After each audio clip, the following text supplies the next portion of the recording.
No, obviously we've spoken before around being resilient and consistent, and those things are really important, and we certainly didn't have things our own way, for sure.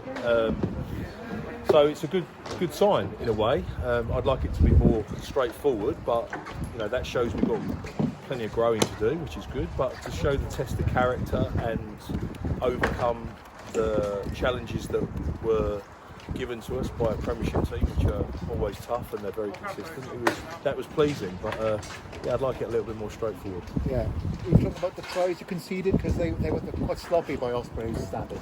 Yeah, I think that a couple of times we got caught napping or lacks of concentration and bits and pieces, so which is exciting in a way because it's within our control. If we can iron those sort of bits and pieces out, it makes it even tougher for you to concede. I mean, they've come through the back of a line out there, and a line out delivery there. So yeah, we want to control our destiny much more robustly than that, for sure. Let's get to the positives then, and certainly the driving maul was spot on. Yeah, and obviously we've put a lot of time and effort into that, and we're averaging at least one a week at the moment, which is fantastic. And the boys are putting a lot of work into that, and we're taking a lot of pride into that, and basically the thing that set the tone for the game.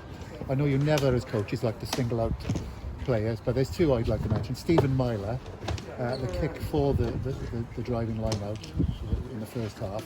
I described it on commentary as a prod from God.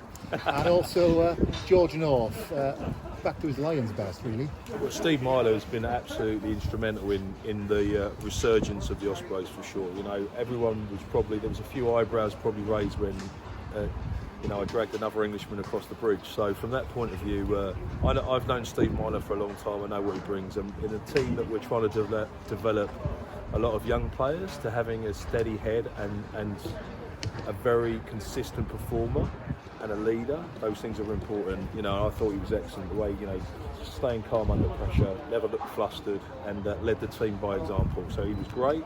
George obviously was very frustrated last week. He thought he didn't influence the game, and he beats himself up about that. So we spoke about how he can influence the game, and you've got to wait for those world-class moments. He created havoc down his flank, made a lot of trouble and a lot of inroads into them, and then obviously to finish that first phase try, which we worked on in training, was great. And George is excited. He's got a smile back on his face, and George plays best when he does that. And finally, you quoted Johnny Cash last time I asked a question like this, but 2 from 2 in a 4-match pool, looking pretty. Yeah, I'm not sure I've got a Johnny Cash answer this time. I think the big thing for us is we know with the shorter format that you need to win, and obviously especially with games getting cancelled and forfeits, there's even more things to negotiate that are out of your control. So to get the game on and get playing is the first thing, and credit to us to our medical staff and to manage what is a very difficult situation to get the game on, and then obviously to take control of what you can, and to be sitting two wins from 2 with bonus points sets you up nicely. So yeah, I think it's really important, and if you add the Pro 40 into it, we won 3 in a row, and boys are starting to believe in what we're doing. So nothing reinforces where we're trying to go by winning and performing well, and we've done that too. Well done.